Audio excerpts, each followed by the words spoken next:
Hello everyone! Today we're going to be jumping back into Historic Brawl with Azusa, Lost But Seeking. Now, Azusa is a 3-mana 1/2, so not the best stat line, but she will let us play 2 additional lands on each of our turns, and that leads into a couple of different strategies for us. First thing that we're going to focus on here, of course, is landfall triggers. We've got our Skewed Swarm, we've got the Tireless Provisioner, we have Zendikar's Royal, so we'll be able to make a bunch of tokens as lands enter the battlefield. We'll get a bunch of other value, treasures, foods, creatures, all of that off all of our landfall abilities.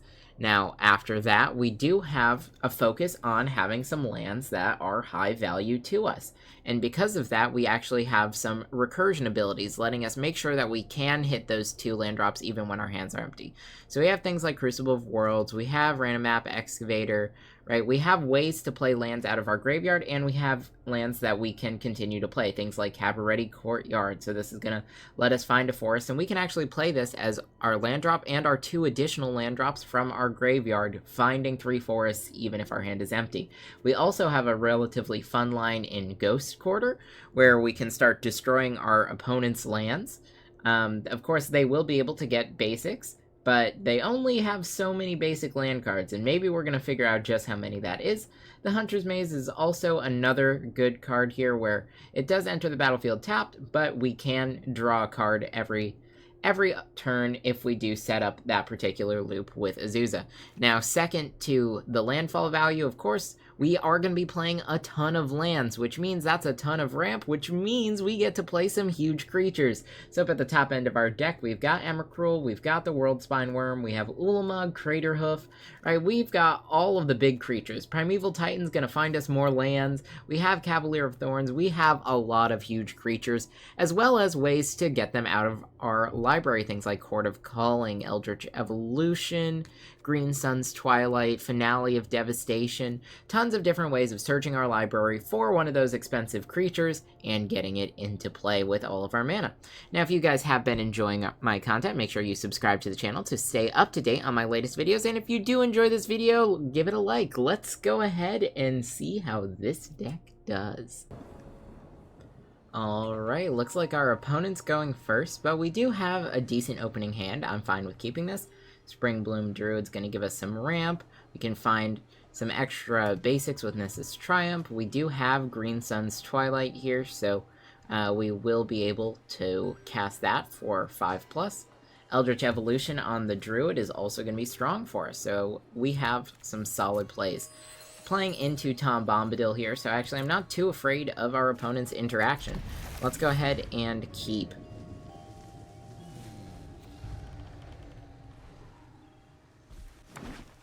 Right, opponent starts with a forest. I like their taste. We'll play a forest and pass the turn.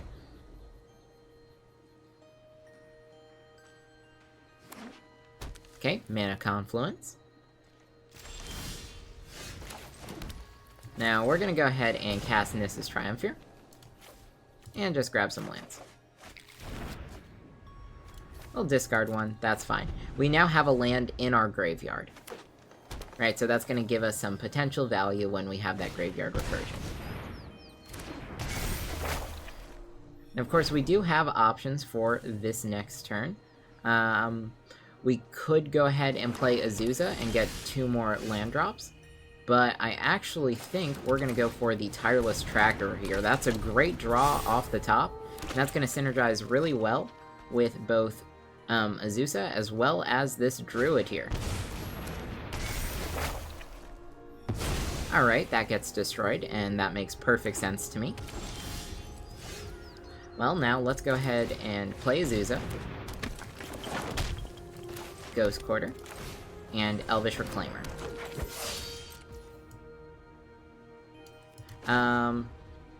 I am gonna use the Ghost Quarter here to hit Mana Confluence. I want to keep our opponent off either blue or white mana here. They'll have to pick which one's more pertinent to them. They choose blue.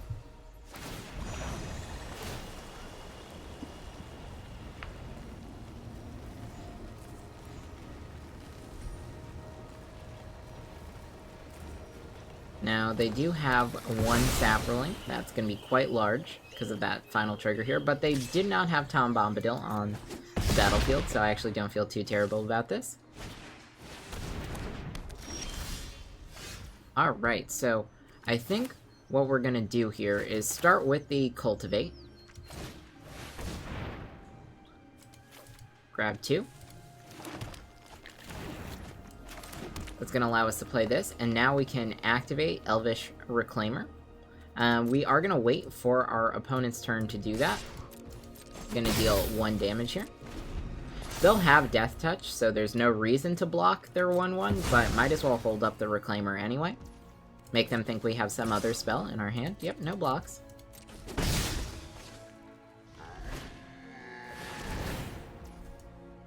Alright, this is actually really good for us. Okay, well, we're going to use Elvish Reclaimer. We're going to sacrifice that land that was going to be destroyed. We now get to search for a land. And I think we're going to want Nykthos here. I mean, Castle Garenbrig is also good. But Nykthos will eventually be better, so let's grab that now. Now our opponent doesn't get to destroy one of our lands. We do have to be careful, though, because they can steal a land out of our graveyard. Still in that second chapter. Alright, I think we go Springbloom Druid here. Or actually, it might be better for an Eldritch Evolution angle. No, I think we're going to go for the Druid. Because then we can cast the Evolution on the Druid instead. Okay. Grab 2 lands. Then we'll go Eldritch Evolution on the Druid. Cavalier of Thorns seems really strong. Vorinclex is also going to be really strong. I think we go Vorinclex here.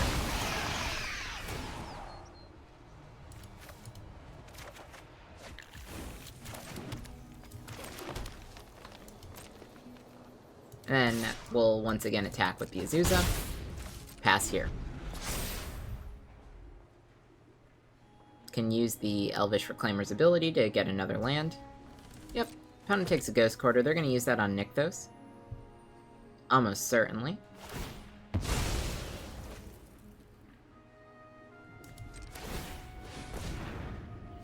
Do we sacrifice Nykthos here? Yeah, probably.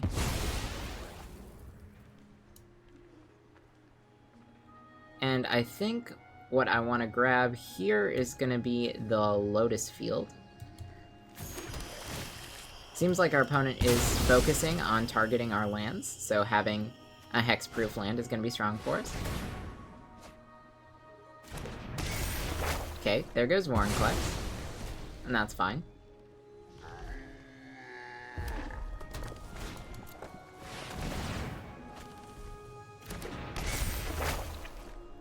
Yep. Alright, look good. Well, now here we have Ulamog. Let's go ahead, cast the Ulamog. So we want to take our opponent off blue, and this takes our opponent off white. Puts us in a very good spot. We'll just swing out.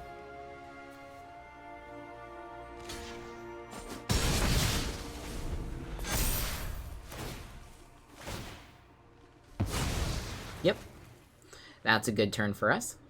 And we've got it. Alright, opponent goes first. We've got ourselves a pretty decent opening hand, so I'll go ahead and keep. As it stands, I think we're going to start with our Halfling. It's going to let us get an uncounterable turn 2 Azusa, which is going to be very powerful for us.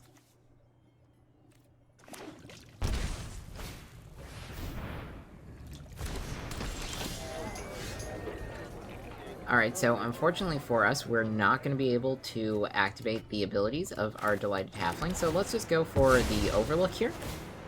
Might as well get our tapped land now. And no attack, so we'll end the turn. It's a great play out of our opponent.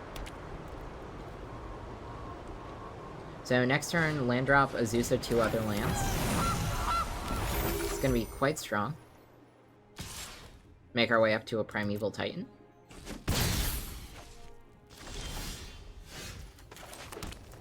Azusa. See if they have the wash away. They do not. Looks good. No attacks, they just block.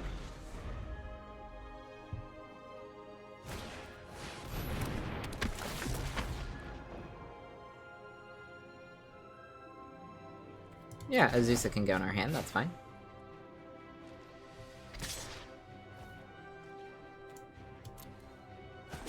Alright, so now we do have some different options for trying to find our land drop here, but we do find it, so we'll go Primeval Titan. Now it will resolve. Which is great for us. Yes, we are going to be searching for 2 lands. And I think the 2 that we want here are going to be Thespian Stage and Castle Garenbrig. Thespian Stage is going to be able to copy Nykthos. And doubling up on Nykthos... Or sorry, Nykthos is legendary. We're going to have to go back and, when we attack with the Primeval Titan, grab our Lotus Field. This is, of course, fine.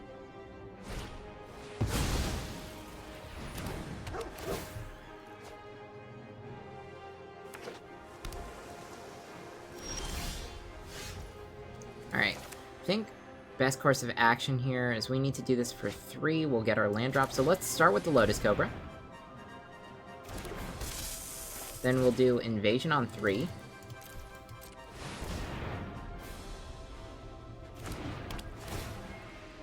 Alright, now that we have that, we're gonna go ahead and search our library. And we do have a couple of different options here. I'm going to get the Excavator, since that's going to let us replay our Riveter's Overlook, give us a landfall trigger for a green mana, then give us an additional landfall trigger after this search, giving us 2 green mana.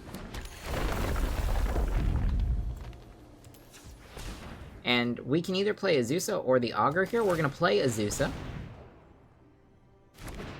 Now we can play lands out of our graveyard, so here's some more mana for us.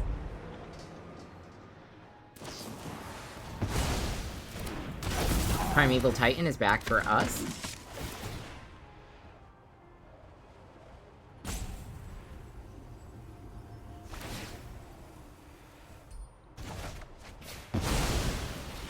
Honestly, this is great. 2 basic land, or not 2 basic land, 2 land cards.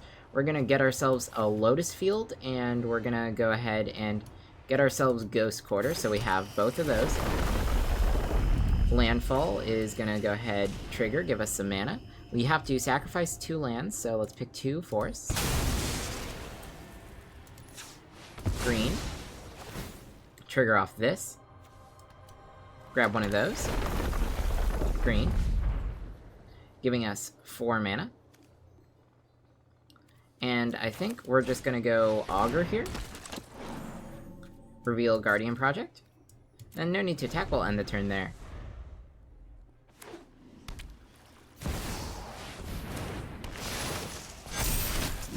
Now we have a ton of lands. And honestly, no need to block any of this, so we'll just take that.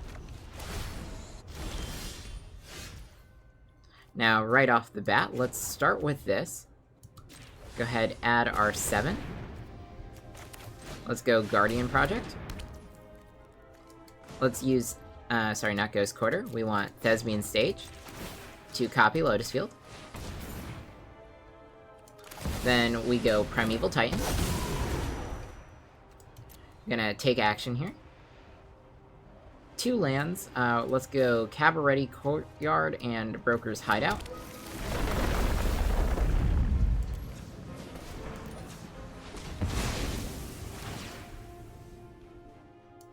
Grab a forest.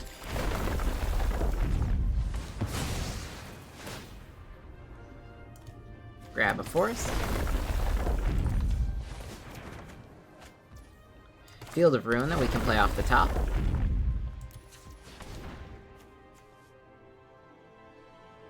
Now, let's see.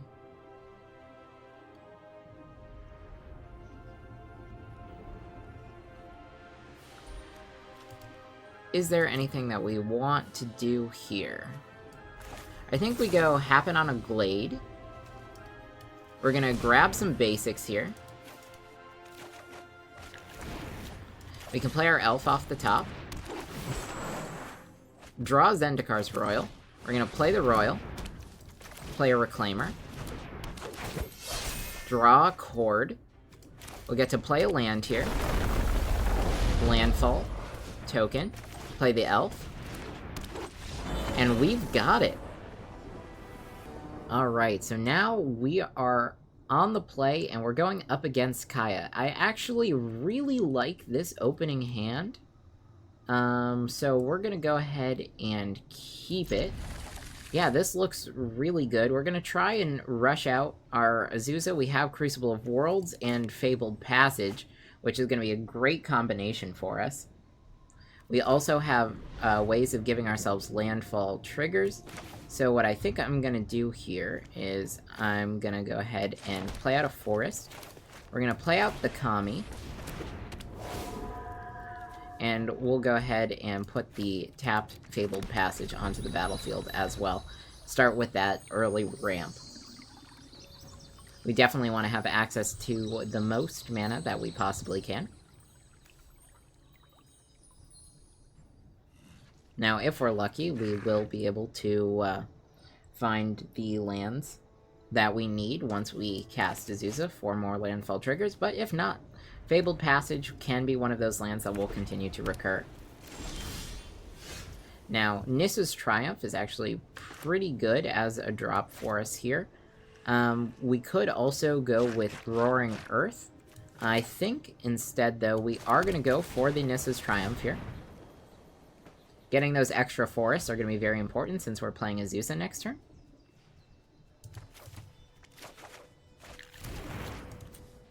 And then do we want to save the Fabled Passage landfall trigger? I don't think we do.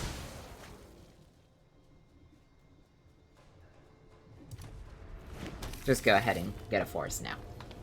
Swing for 1. So already, we're fairly far ahead of our opponent. Guardian Idol, sure. So let's go ahead and play Azusa here. 2 of these. And we're going to go ahead and play out our Roaring Earth as well. So next turn, we'll play our Crucible of Worlds. This is going to let us use a bunch of Fabled Passages. We're going to get Scute Swarm as early as we can. And everything should line up pretty well for us. Best case scenario here, our opponent is going to tap out. Black Market Connections, that's pretty good. Alright, so we're going to start with Crucible of Worlds. This is going to give us a Fabled Passage, landfall, +1/+1 counter on Azusa. We'll go ahead, activate the Fabled Passage. Okay, yeah, Azusa gets swords. That's fine. Or we'll move her to the command zone. We do still get that land. Landfall, put our +1/+1 counter there. Now, I think we're going to want to wait on Scute Swarm, and we're just going to go ahead and play out our Druid class now, swing for 2. So things are looking pretty good for us.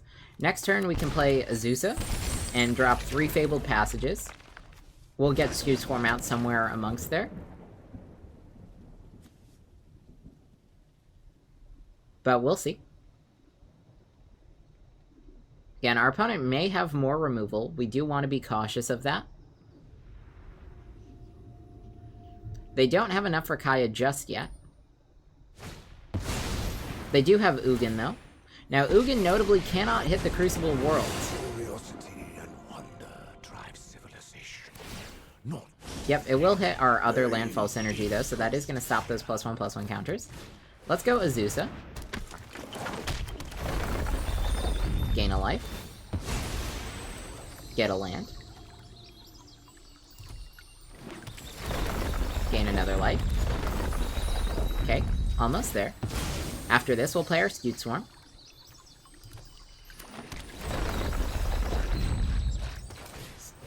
We're gonna have 2 landfall triggers, and then we'll be able to play a Gilded Goose.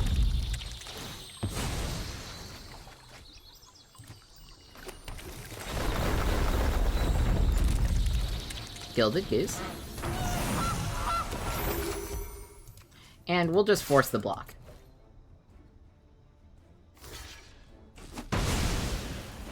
That puts a creature in our graveyard, and we'll be able to cast Emrakul next turn, which is going to be absolutely insane for us.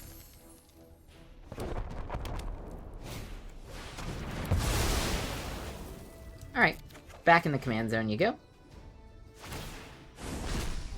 I think we're actually going to wait 1 turn before we go ahead and cast our Emrakul.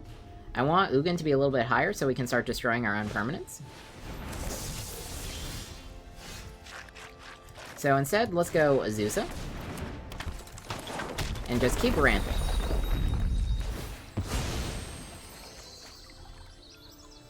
Again, eventually we're gonna get to a point where things are gonna be pretty crazy for us. We're gonna go get ourselves an additional land drop. Forest.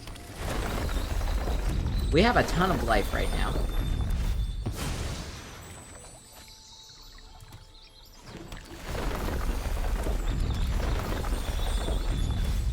And of course, if our opponent does manage to kill Azusa again, we can certainly make up for it. Okay, now we can level up here, but I don't think that's going to be the play. We'll just go ahead and pass the turn. We can eat that food token if necessary.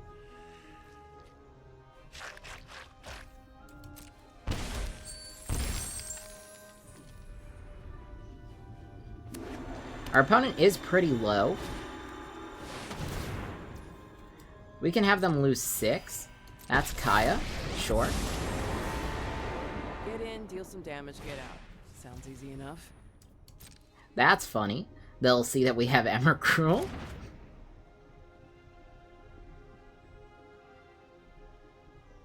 So next turn should be GG for us.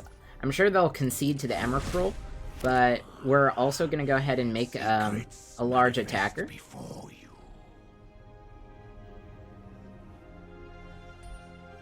Let's see, though.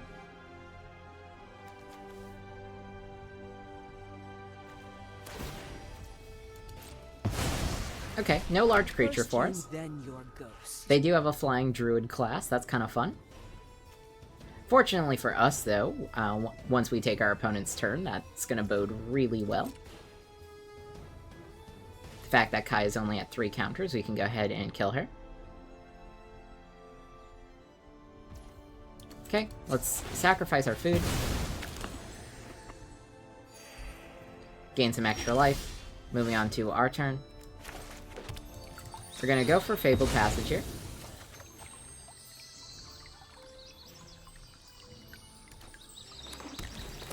Just ramping us some more. We want to do this while we can.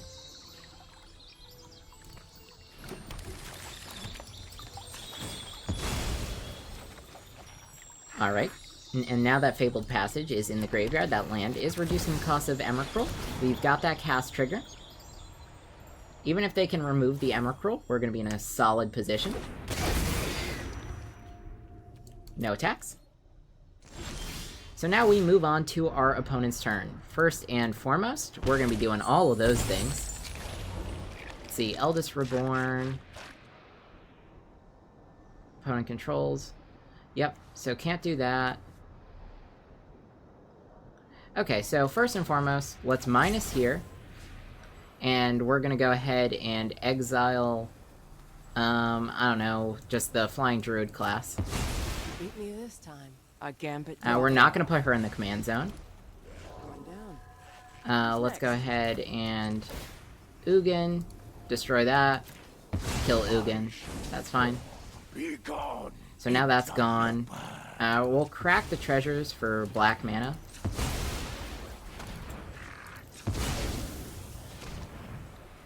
Let's go ahead and cast this.